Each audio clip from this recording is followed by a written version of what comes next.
A paz do Senhor Jesus Cristo, meus amados queridos irmãos. Nós vamos fazer o comentário da lição número 6 da classe dos adultos, a lição do dia 6 de agosto de 2017, cujo título é A Pecaminosidade Humana e a Sua Restauração a Deus. O texto áureo diz, porque todos pecaram e destituídos estão da glória de Deus. Romanos 3, 23. Verdade prática, reconhecemos a pecaminosidade de todos os seres humanos, que os destituiu da glória de Deus, e que somente o arrependimento e a fé na obra expiatória e redentora de Jesus Cristo podem restaurá-los a Deus. Então esse é o nosso assunto desta lição, essa doutrina chamada de hamartiologia ou hamartiologia. Então, vamos pensar então um pouco sobre essa importante doutrina das Escrituras. Eu tenho comigo hoje aqui o pastor Ednei Rocha, meu companheiro, e nós juntos vamos fazer então o comentário dessa lição. Pai do Senhor, irmão Ednei. Pai do Senhor, pastor. Pai do Senhor a todos. É um prazer mais uma vez poder estar cooperando aqui com o Senhor, uma alegria e um prazer muito grande estar com o Senhor. Amém. Obrigado, Ednei. Alegria nossa. Bom, o ponto 1 da lição, ele fala definindo os termos de pecado na Bíblia. E aí a gente tem impiedade, transgressão, iniquidade, maldade, concupiscência e por aí vai. A gente percebe que os vários termos usados na Bíblia para descrever o pecado demonstram a natureza maligna, prejudicial e destrutiva do pecado, além de demonstrar uma clara rebeldia contra Deus, porque é justamente isso que o pecado é, na sua essência, a rebeldia contra Deus, não é, Modinei? Exatamente. O inimigo das nossas almas, ele procurou colocar exatamente esse sentimento no coração do homem. Ele nasceu nele o pecado por conta da sua rebelião, da sua rebeldia contra Deus, e consequentemente ele conseguiu pôr isso, essa intenção no coração do homem de se rebelar contra Deus, de se voltar contra o Criador. Exatamente. E quando fala da origem do pecado, ele começou ali em Satanás. O pecado ele não teve o seu início ali no Éden. Ele teve o início antes da criação do homem, que foi com o próprio Satanás, que promoveu a rebelião, né? Ele trouxe aquela rebelião, aquela revolta contra Deus, antes mesmo do homem ser criado. A origem do pecado, portanto, ela ultrapassa a criação humana, ela vem antes da criação humana. Muitas pessoas têm dificuldade de compreender isso, né? A questão do fator tempo, por exemplo, quando surgiu, né, pastor? Quando aconteceu, a gente sabe que foi em algum tempo na eternidade passada, e que não foi aqui, neste mundo, né? Mas que aconteceu no céu. Exato. A pessoa de Lúcifer, quando ele tentou no seu coração se voltar contra Deus, ou ser igual a Deus, a Bíblia diz, né? Ser igual a Deus. Então nasceu no coração dele. E é interessante uma coisa, que ele não teve um tentador. É interessante pensar nisso, né? O homem hoje tem ele, Satanás, como seu tentador, mas Lúcifer não teve quem o tentasse, quem o influenciasse, né? É verdade. Quando a Bíblia fala lá no livro de Ezequiel, Isaías também, uma das suas características é o tráfico de influência, né? Foi tão forte isso que ele conseguiu mexer no pensamento, na intenção, no coração dos próprios anjos. Né? Então ele influenciou-os, mas ele não teve quem o influenciasse, partiu dele mesmo, se originou dele mesmo. E é interessante porque o termo Satanás aplicado a ele, né, o nome Satanás vem depois da queda, né? Antes ele era o querubim ungido para proteger. A gente percebe que Deus, ele nunca é pego de surpresa. Quando Lúcifer caiu em transgressão, pecou, e você enfatizou uma coisa muito interessante, que ele não tinha o tentador. Mas Deus, quando ele criou, até os anjos também, ele criou com esse livre-arbítrio, essa possibilidade, né? E a gente, infelizmente, tem a narrativa de seres livres, como Lúcifer era, de ele se rebelar contra Deus. Nasceu no coração dele, foi de dentro dele o mal, a rebeldia contra Deus. E lá nos livros proféticos a gente vê que foi o orgulho, o desejo de querer ser semelhante ao Altíssimo. Foi encontrado maldade no coração daquele ser. Porque Deus poderia criar seres sem a possibilidade do livre-arbítrio da escolha. Mas Deus não quis fazer isso. Para a glória de Deus, Ele fez tudo para a glória dele. E essa possibilidade, essa condição do livre-arbítrio, dando até a possibilidade de seres criados até se rebelarem contra Ele, isso não prejudica a glória de Deus. Pelo contrário, vai promover a glória de Deus. Exatamente. Né? Porque a pessoa e o ser, por exemplo, ele está dotado do livre-arbítrio, direito de escolha. E então ele resolve escolher, glorificar a Deus, mesmo estando sob a influência do mal. Ou tendo a oportunidade de fazer o mal, então ele resolve fazer o bem. Essa atitude, essa postura, ela glorifica a Deus. A pessoa, ela quer fazer aquilo que glorifica a Deus, que exalta o Senhor, ela quer dizer não para o pecado, ela está glorificando a Deus. Então, isso, como o Senhor disse, ela é uma atitude da parte de Deus que magnifica mesmo, que glorifica Deus mesmo. Né? Porque tem gente que pergunta por que Deus permitiu o mal, sendo Ele onisciente, onipotente, onipresente. Mas Deus é Deus, e tudo que Ele faz é para a glória dEle.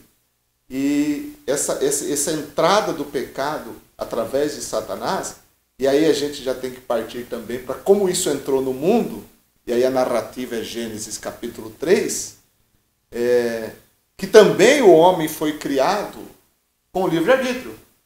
Mesmo Deus tendo aquilo que teve com Satanás, Deus ainda criou o ser humano, a sua imagem, a sua semelhança, e deu a ele o livre-arbítrio.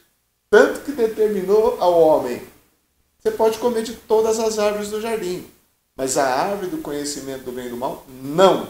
Porque no dia em que você comer, você vai morrer. Quer dizer, deu o direito de escolha ao homem. O homem também ia passar por um teste probatório.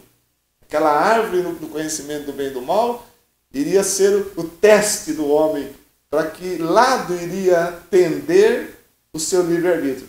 Aí vem a entrada de Satanás na história humana, através da serpente. Ele promove a tentação, nós todos conhecemos. Eva, enganada, come, depois Adão, e a queda do homem acontece, e aí a entrada do pecado no mundo. Mas o agente tentador estava ali, mas o homem tinha plenas condições de resistir à tentação. Resistir, de escolher não escolher cair. Não cair. É interessante pensar nisso, pastor. A Bíblia é muito clara. Abacuque escreveu no capítulo 1, versículo 13. Tu és tão puro de olhos que a vexação não podes contemplar. Então o pecado, em hipótese alguma, pode ter como ponto de partida Deus. Né? O pecado, em hipótese alguma, pode ter sido criado por Deus. Exato. Entendeu? Então, precisamos entender essas questões. Tá? Deus não pode ser o autor do pecado e nem o promover. De forma promover. Né? Tiago, ele escreve no capítulo 1, versículo 3 também: Deus não pode ser tentado pelo mal. E a ninguém tenta. Exato. Então, o pecado não tem como fonte Deus. O Salmo 100, versículo 5, diz que o Senhor é bom. O Senhor é bom. Tá? Isso é ponto. No livro de Deuteronômio, no capítulo 32, o versículo 4, diz: Ele é absolutamente perfeito. Ele é a rocha, com letra maiúscula, cuja obra é perfeita, porque todos os seus caminhos juízos são. Deus é verdade e não há nele injustiça. Justo e reto é. Então o pecado não pode ter como fonte Deus. De forma nenhuma. Nós já vimos aí, o senhor explicou bem, que tem como fonte o próprio Satanás, que era Lúcifer. E consequentemente passou para o homem isso. Mas respeitando o livre-arbítrio. O homem, ele quis fazer isso. Infelizmente, a narrativa bíblica, que o senhor diz no capítulo 4, vai mostrar muito claro isso. Né? O homem quis fazer isso, o homem decidiu fazer isso. Ele teve a oportunidade de dizer, não, Deus diz, no dia em que dela comerdes, certamente morrerás. Deus, na sua onisciência, ele estava dizendo o seguinte, olha, eu sei as consequências do pecado, mas cabe a você a escolha. Exatamente. Ele não quis criar autônomos, ele quis criar seres que colocariam a sua vontade em glorificá-lo, em servi-lo. Né? E aí entra o processo da tentação, quando a Bíblia narra em Gênesis 3 e 2, Gênesis 3 e 1, a partir do 3 e 1, né? Começa, a serpente aparece ali, né? E ela diz assim, foi isso mesmo que Deus disse? Não comam de nenhum fruto das árvores do jardim. Olha como o processo da tentação acontece. Quer dizer, Deus disse para não comer de nenhum. Aí a mulher respondeu à serpente, podemos comer do fruto das árvores do jardim.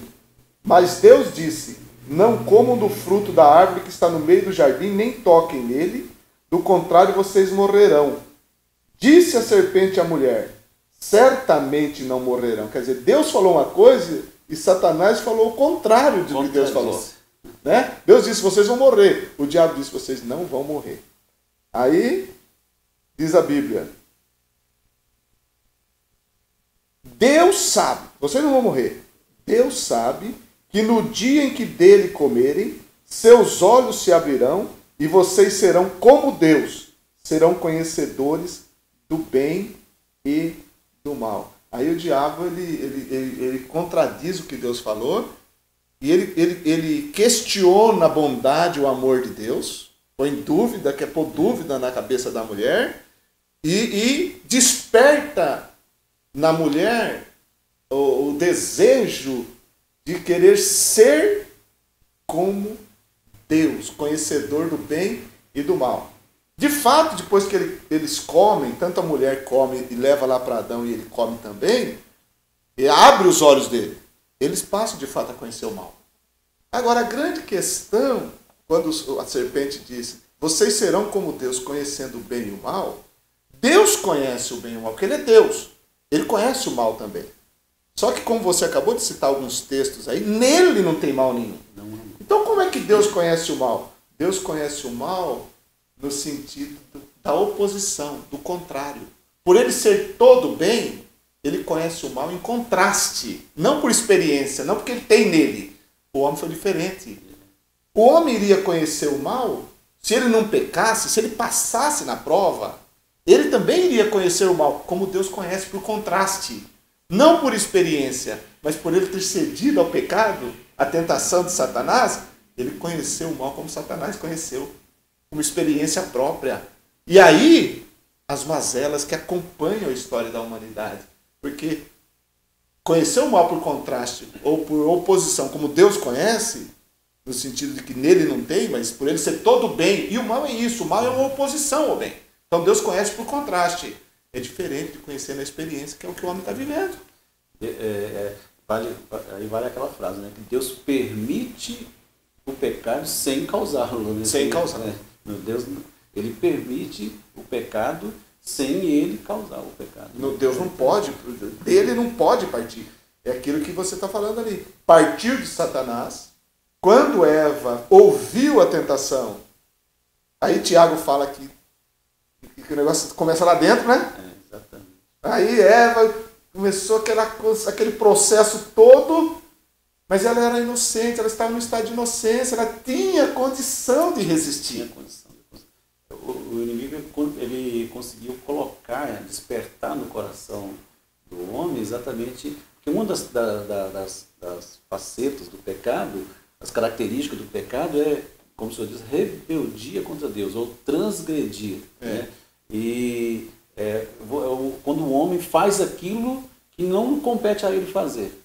E quando a Eva e, consequentemente, Adão, eles tomaram do fruto da árvore que Deus havia dito, não toques nele, eles estavam com algumas intenções no coração. Isso é fato, né? Quando você olha isso, eles comeram não pelo fato de saborear, sentir o sabor daquele fruto, né? Era o propósito. O propósito do coração deles. E quais os propósitos? Entendeu? Os mesmos que havia no coração de Lúcifer. Primeiro, conhecer aquilo que eles não conheciam. Saber aquilo que eles ainda não sabiam. Mas Deus tinha dado o limite para o homem. E eles iriam no futuro, com certeza, conhecer a partir de Deus, mas eles queriam conhecer por si próprio. Por si próprio. Entendeu? Esse é o problema. Satanás ele queria ser igual a Deus. O homem, Deus é sabedor do bem e do mal. Por que eu não posso saber, né? De repente tinha essa intenção no coração do homem. Porque eu quero. Então, se eu comer esse fruto, eu vou então ser como Deus, vai despertar, a minha mente vai se abrir, etc. Né? Então, teve essa intenção, esse propósito do coração do homem, que foi de fato uma influência maligna e consequência disso foi o pecado, a morte, né? Que passou não só para eles, mas para toda a humanidade. O pecado ele é um grito de independência. O homem não quer ser não quis ser dependente de Deus. O homem quis ser independente de Deus. A essência do pecado bate nisso daí, né? Porque eu posso viver sem o meu Criador. E não dá para viver sem o Criador. Você não pode viver sem o Criador. Você é criatura, você foi criado para glorificá-lo e exaltá-lo. E se você tomou o caminho do pecado, você vai ser responsável por isso. Você não deveria viver esse caminho. Mas a partir do momento que você escolheu, você vai ser responsável, porque não se pode viver independente do Criador. Mas o pecado dá essa ilusão de viver independente de Deus. Né? Interessante, pastor, que quando o senhor fala disso, a lição vai dizer sobre a definição do pecado. E quando a lição fala sobre a definição aí do pecado, há várias palavras, várias afirmações bíblicas, tá? Que vai designar o que é o pecado. E aparece, como o senhor disse, várias palavras. Paulo mesmo, que está citado aqui na carta aos Romanos, capítulo 1, versículo 29 a 32, que é uma lista extensa, negra e extensa, né? Também aos Gálatas, capítulo 5, versículo 19 ao 21, que está na revista. É uma lista extensa. E vai aparecer muitas palavras que vão mostrar, vão apontar o pecado. Tá? Nós temos, por exemplo, há uma definição para o pecado que acho muito interessante. Tudo que é oposto ao caráter santo de Deus deve ser considerado pecado. Deus é santo, nele não há maldade, nele não há injustiça, nele não há contaminação. Então tudo aquilo que venha ferir esse caráter santo de Deus deve ser considerado pecado, porque vai de frente à vontade, ao querer, ao propósito, à santidade de Deus. Tá? Schaeffer, ele diz que ele descreve como aquilo que prova a dessemelhança de Deus. Ele descreve o pecado assim. Nós fomos criados à imagem e semelhança do Senhor. O pecado manchou isso. É como aquele quadro lindo que alguém, quando termina de fazê-lo, vem alguém e joga sujeira no quadro. O pecado fez isso. Ele manchou aquilo que Deus fez com tanto carinho, com tanta perfeição.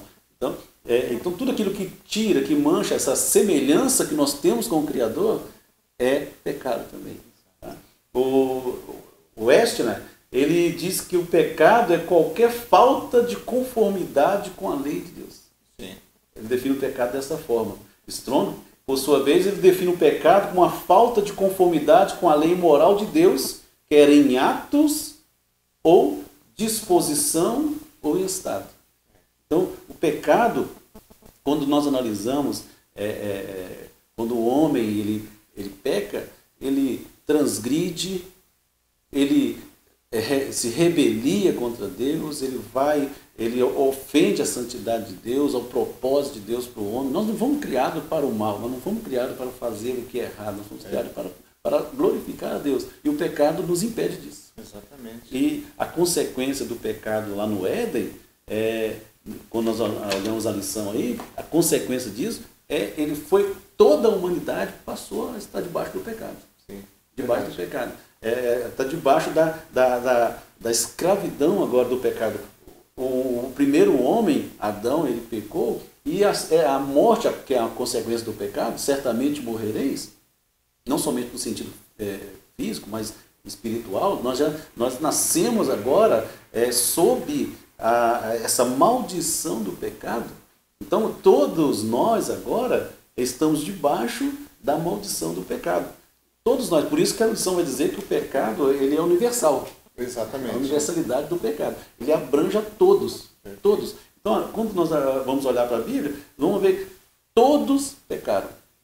Todos. Então, é a universalidade. Né? A universalidade, porque os pais da raça pecaram e passaram a todos. E a Bíblia mostra isso. Não é uma concepção puramente assim dos teólogos. É o ensino bíblico e paulino. Porque Paulo fala sobre isso na carta aos Romanos, capítulo 5, a partir do verso 12, quando ele diz que a morte passou a todos os homens, por causa de Adão, por causa de um homem, a morte passou a todos os homens. E ele diz no versículo 16 que isso tudo ocorreu de uma só ofensa, até sobre aqueles que não pecaram a semelhança da ofensa de Adão. Então qual foi a ofensa? Por que a ofensa de Adão ela foi única? Ele diz que o juízo veio sobre todos, Paulo explica isso, por causa de uma ofensa. Agora, a graça veio de muitas ofensas para justificação, através de Jesus, o segundo Adão. Porque ali ele está fazendo um contraste entre Adão e Cristo, apresentando Cristo. O que Adão estragou, Cristo veio trazer. Só que foi de uma ofensa só.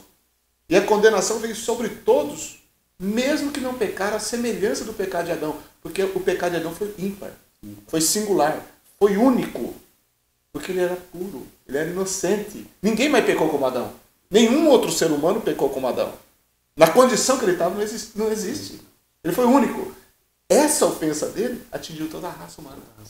Todos nós nascemos em pecado. O salmista diz no Salmo 51. Exatamente. Em pecado, me concebeu minha mãe. Esse é uma doutrina desenvolvida em toda a Bíblia.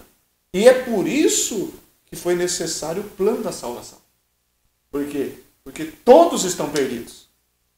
O textuário da lição, Exatamente. Todos pecaram e destituídos. O único ser humano que viveu na face dessa terra sem estar nesse contexto aqui foi Jesus. Porque ele foi concebido pelo Espírito Santo. É interessante que a Bíblia diz na carta aos Hebreus que ele em tudo, como nós, em tudo foi tentado, pastor. Mas ele não pecou. Porque mesmo sendo gerado pelo Espírito Santo, ele foi homem 100% e foi tentado em tudo. Só que ele nunca pecou. Então ele é o único diferente. Por isso que ele é o único salvador.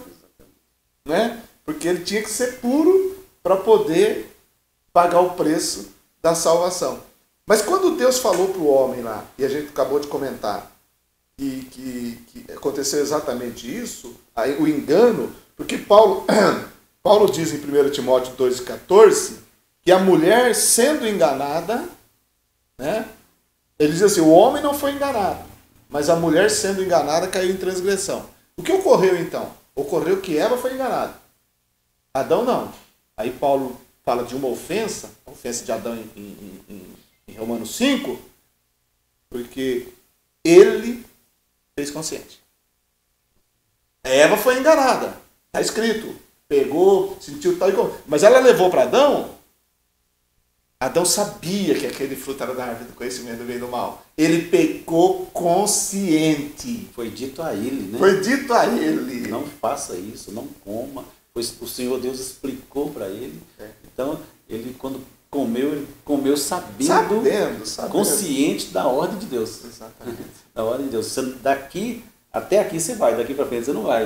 Então o pecado ele nos faz fazer isso, né? Ele ultrapassar o limite de Deus. É transgressão. E nesse momento que ele peca, a consequência acontece.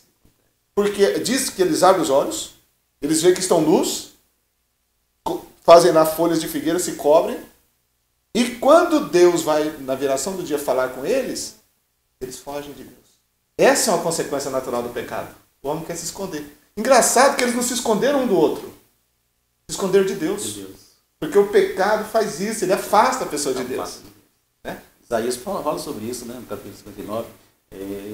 O Senhor fala lá, o problema é os vossos pecados é que faz separação entre vós e o vosso Deus. Exatamente. O pecado distancia o homem de Deus. Distancia. Ele cria entre o homem e Deus um espaço, né?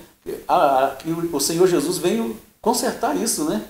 Ele diz, a carta aos Romanos, capítulo 5, versículo 1, que diz que sendo, pois, justificado pela fé, temos paz com Deus, com o nosso Senhor Jesus Cristo. Então, o Senhor, ele une o homem novamente a Deus. Ele fez pecado a ponte, distancia, né? Mas Jesus é o único. A Bíblia diz que ele é o único mediador entre Deus e o homem. Jesus une o homem a Deus novamente. Diz que pela cruz ele trouxe paz, né? Então, a consequência que ocorre ali é porque Deus falou, vocês vão morrer. Quando eles pecaram, a morte entrou. Morte espiritual, morte física, porque o homem ele foi privado de comer da árvore da vida, teve que ser tirado fora do jardim, então não ia ter acesso à árvore da vida, não ia poder viver. Então a morte, ele não morreu fisicamente naquele momento. Espiritualmente sim, fisicamente não, mas ele já entrou em processo de morte ali. Né? E a morte eterna, porque essa é a consequência do pecado.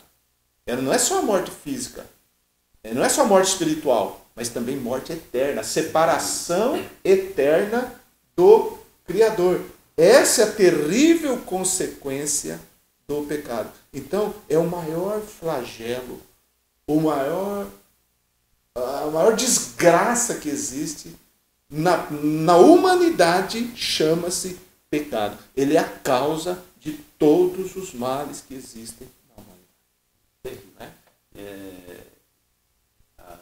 O pecado ele é um dos acontecimentos mais tristes que existe e o mais comum, né, pastor? Uhum. Porque o homem, como Davi disse, né, já nasce sob a influência do pecado. Uma criança, quando ela, mesmo na inocência, quando ela vai descobrindo a vida, vai ver que começa uma ter inveja, uma tem ciúmes. Tudo isso são consequências do pecado. A humanidade ela paga o preço do pecado de Adão até hoje. Todos nós nascemos debaixo da maldição do pecado mesmo. Mas o Senhor Jesus, ele é a solução. Né? Ele é o único meio de tirar de sobre o homem a maldição do pecado de Jesus. Porque a Bíblia mostra claramente a universalidade do pecado. E Paulo faz esse contraste em Romanos 5, com Adão e Cristo.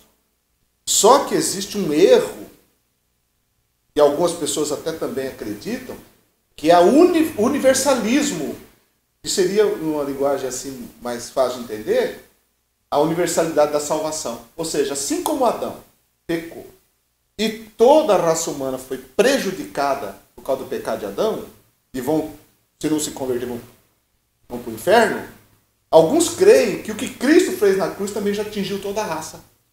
Só que a Bíblia não mostra isso. Aí não é assim que acontece. A obra de Cristo na cruz, ela não é automaticamente imputada sobre toda a raça. A Bíblia mostra que o pecador tem que crer. Tem que se arrepender. Senão a obra de Cristo não é aplicada na vida dele. É diferente do pecado nesse sentido. Porque o pecado naturalmente passou. A obra da salvação não é automaticamente imputada. Né? João ele escreve isso, capítulo 1, versículo 12, né? Ele diz, mas a todos quantos o receberam, deu-lhes o poder de serem feitos filhos de Deus. Aos que creem no seu nome. Paulo, quando escreve na carta aos Romanos, capítulo 8 e 9 também, ele fala exatamente isso. aos que creem. Né? Deixa muito claro, a todos aqueles que creem. Então é preciso crer. É preciso crer. Né? Lucas, quando escreve o livro de Atos dos Apóstolos, no capítulo 4, versículo 12, também fala exatamente sobre isso. Né? Que não há nem lá em cima no céu, nem embaixo na terra, outro nome dado entre os homens pelo qual nós devemos ser salvos, a não ser o nome de Jesus. Então Jesus é Ele que é a solução do pecado. O sacrifício de Cristo, ele tem poder para salvar o mundo inteiro. Né? Mas serão salvos aqueles que creem no seu sacrifício. Exatamente. Não há universalidade da salvação. Há universalidade do pecado, mas da salvação não há universalidade, embora ele morreu por todos. Morreu por todos. Tem o poder de salvar a todos, mas todos os que creem. Todos os que creem. O pecador tem que reconhecer que é pecador, e através da pregação do Evangelho, a oportunidade dele se arrepender e crer no Senhor Jesus Cristo. Porque senão não caberia o arrependimento. Você concorda comigo? Exato. Porque se nós entendêssemos que houvesse essa universalidade da salvação, não entraria o arrependimento. O arrependimento do pecado do homem, da transgressão do homem, entraria onde? Já que Jesus morreu e todos estão salvos. Ele ia arrepender do quê? O homem que causou tudo, né? Outra coisa, é importante a gente entender que o ser humano, quando não se arrepende, ele vai para o inferno. Não é simplesmente porque, tudo bem, ele já nasce em pecado, é o pecado de Adão, já nasce pecador. O homem peca porque é pecador. Mas o homem vai para o inferno por causa dos seus atos de pecado também. Porque o pecado tem esse aspecto. É um estado que nós nascemos, mas são práticas que nós cometemos. Então, eu vou para o inferno porque Adão pecou? Não, você vai para o inferno por causa dos pecados que você cometeu. Exatamente. Você já nasceu em pecado, então se você não se arrepender, esse estado já te levaria para o inferno sem problema nenhum. Mas você vai também porque você praticou delitos. E é isso que você acabou de falar há pouco, Ednei. A relação de Gálatas 5, o que Paulo fala em Romanos capítulo 1, isso é o modo viventes do pecador. Ele vive nisso. Ele só não vive nessas obras da carne. Ele só não vive na transgressão, nos delitos, se ele for salvo. Paulo, quando ele está falando daquela lista lá em Gálatas 5, lista de práticas pecaminosas, ele termina a lista dizendo: os que praticam tais coisas não entrarão no reino dos céus. Exato. Os que praticam. É a prática. Porque o pecado se torna uma prática da pessoa. E não dá para a pessoa querer se esconder e querer se justificar dizendo isso. Agora, é interessante porque quando fala da punição do pecado, que já está na humanidade, no ser humano, e a prova maior do pecado é a morte física. Todos morrem, inclusive quem é salvo morre. E nos 4 cantos da terra. Não tem quem escapa. Não é verdade? E a morte eterna, que é a perdição no lago de fogo e enxofre, no inferno. Só que as pessoas, eles não acreditam no que a palavra de Deus fala. Por que um inferno? Por que um Deus bom vai jogar no inferno? Mas o Deus bom não vai jogar no inferno. O inferno foi preparado para o diabo e seus anjos, está escrito. Mas a raça humana preferiu seguir o diabo. E se ela preferiu seguir o diabo, ela vai ter o mesmo destino do diabo. A não ser que alguma coisa acontecesse. E isso aconteceu, foi Jesus vir à Terra. A graça de Deus em Jesus Cristo possibilitou a salvação. Não de Lúcifer e seus seguidores. Porque para eles não tem jeito mais. A Bíblia deixa muito claro isso, né? Na carta de Pedro, né? Também de Judas, de Apocalipse, que eles tiveram a oportunidade, mas eles não foram perdoados por Deus. Não tem a possibilidade de arrependimento. Não foram perdoados por Deus. Já estão condenados, a Bíblia deixa claro isso. Para eles já há uma condenação, já foi sentenciado. Mas para o homem, a Bíblia é clara, né, no textual, todos os pecados destituídos estão da glória de Deus. Mas a Bíblia deixa muito claro, sendo pois justificado pela fé, temos paz com Deus, nosso Senhor Jesus Cristo. Romanos capítulo 6 também, o versículo 23, diz que o salário do pecado, o que o homem recebe pelo pecado? A morte. Mas a Bíblia diz, mas o dom gratuito de Deus. Aí entra a graça, né, pastor? A nossa vida, o nosso ser é pecado. Mas a graça, ela vem e se contrapõe àquilo que nós somos. aquilo que nós fazemos, que é o pecado. Nós vivemos o pecado, nós nascemos no pecado, nós pecamos, mas a graça vem sem... E quando o Senhor olha para nós, Ele não vê justiça, Ele não vê bem, entendeu? Mas a partir do momento que o homem crê em Jesus, é imputada a graça, né? E a graça é um dom não merecido, é um favor não merecido. Nós não merecíamos, mas Jesus morreu na cruz por nós. Por isso que a morte dele é morte vicária, né? É um sacrifício substituto. Ele nos substituiu na cruz do Calvário. Então ele morreu lá em nosso lugar. E aquela exigência que nós temos no Antigo Testamento de que os pecados fossem apagados pelo sangue, no sacrifício de Jesus ele cumpriu isso por nós, né? Ele morreu por nós, apagando nossos pecados. A Bíblia diz que dos seus pecados não me lembro mais. Então é lindo isso na Bíblia, a graça de Deus. Né? A graça de Deus. E não dá para você falar da doutrina do pecado sem enfatizar também a graça de Deus, né? Porque o pecado exigia, pela própria justiça de Deus, uma punição. E Deus puniu seu filho para não punir o pecador. É maravilhoso isso, né? Porque Isaías 53 diz que ele foi moído pelas nossas transgressões. Né? Então não dá para você trabalhar a doutrina do pecado sem mostrar o horror do pecado, mas mostrar o justo juízo de Deus e o que a própria justiça do Eterno precisava para aplacar a própria ira do Deus Todo-Poderoso com relação ao pecador. E isso manifestou a graça maravilhosa. Por isso que a gente está falando que no final de todas as coisas, mesmo Deus onisciente permitindo o pecado, porque ele sabia de tudo que ia acontecer, desde que ele criou o primeiro anjo, ele sabia tudo que ia acontecer. E alguém fala, mas por que ele deixou sabendo que ia acontecer tudo isso? Porque no final isso ia trazer mais glória para ele. E uma coisa interessante, Moidinei, é que Paulo explica lá que a igreja ela é contemplada das potestades celestiais. Então analise comigo. Os anjos, os seres celestiais, eles tinham conhecimento do poder de Deus, eles tinham conhecimento da glória de Deus, eles tinham conhecimento da majestade de Deus, mas eles não tinham conhecimento da graça de Deus. O amor de Deus manifestado na graça. Como que eles tiveram conhecimento da graça de Deus? Foi quando Jesus veio. E na salvação do pecador. E como os anjos são espectadores de tudo que Deus faz, imagine os anjos assistindo Jesus na terra, vendo a manifestação. Porque como que Deus ia mostrar a sua graça para a glória do próprio nome dele? Foi salvando o pecador. Através do seu filho Jesus. Então isso é algo extraordinário. Por isso que a igreja ela é expectativa. Ela atrai os anjos. Porque na igreja os anjos veem a manifestação dessa graça. Senão não tinha jeito de mostrar graça. Exatamente. Mostrar graça para anjo não tinha jeito. Tinha que mostrar para uma criatura caída que era o homem. A igreja, através da graça de Cristo, isso é revelado o amor de Deus. Né? O amor de Deus foi revelado, foi mostrado essa graça maravilhosa. Então a gente fala, mas por que aconteceu tudo isso? Deus sabia. E isso vai resultar em glória muito maior para o nome dele, lá na frente. Tudo é para a glória. Ele fez tudo para a glória dele. E permitiu essa tragédia horrorosa que é o pecado. E é o que nós estamos aqui, né? A gente chegou no ponto 3 da lição, né? A solução. A solução.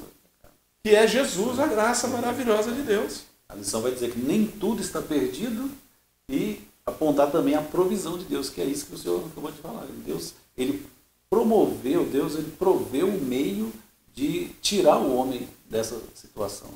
E o único meio é Jesus. Não existe outro meio. Não existe outra solução. Por isso que Jesus diz, eu sou o caminho. Eu sou a verdade. Eu sou a vida. A mensagem de Jesus para o pecador que está morto, porque a Bíblia vai dizer que nós estamos mortos, nós estávamos mortos em nossos delitos e pecados. Então o homem, ele está o homem sem Cristo, o homem sem Deus, ele está nesse estado de morte espiritual. E a mensagem de Jesus é a vida eterna. Entendeu? A mensagem de Jesus é dar vida e vida em abundância ao homem que está morto nos seus delitos e pecados. E quando nós olhamos para a página da Bíblia Sagrada, nós que estávamos lá mortos, nossos delitos e pecados, ele nos vivificou. Ele nos fez nascer de novo. É a provisão de Deus, né? Deus providenciou um meio para que o homem ele pudesse ter vida e vida em abundância, que é a vida eterna. Interessante, porque nessa provisão de Deus, nessa graça revelada, nessa graça manifestada em Cristo, não foi uma coisa, um remédio que Deus trouxe depois, porque Deus não é surpreendido por nada, né? Já estava antes. Na eternidade, Deus sabia tudo. O cordeiro já estava preparado antes. Não é verdade?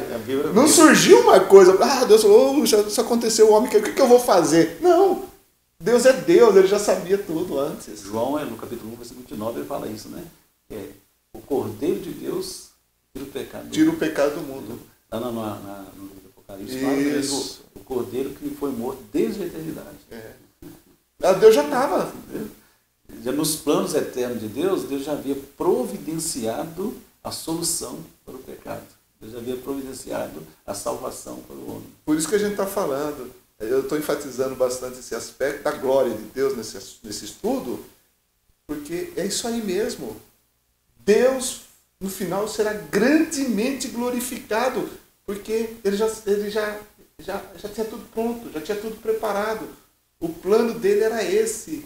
E a gente sempre vai ficar sem entender muita coisa, porque quando a gente fala de Deus, meu Deus, da encarnação, da graça, de Jesus, de Deus, dessa relação, a gente tratando trindade, tratando o Pai, o Filho e o Espírito Santo. Então, quando a gente trata desses assuntos, são muito para a nossa cabeça. Não é verdade? Então, o que a gente tem que ficar? A gente tem que ficar no que a Bíblia mostra. Revela e acabou. Por isso que o que a gente tem que estar falando aqui tem que estar baseado na palavra de Deus. A realidade do pecado é uma realidade escriturística, mas também experimental. Exatamente. Não dá para negar a realidade do pecado. Alguém pode até negar, o mal não existe, mas você pode falar. Se você entrar numa bolha e ficar lá dentro pensando isso, tudo bem. Mas é só você dar uma volta no quarteirão, você vai ver que o negócio está aí.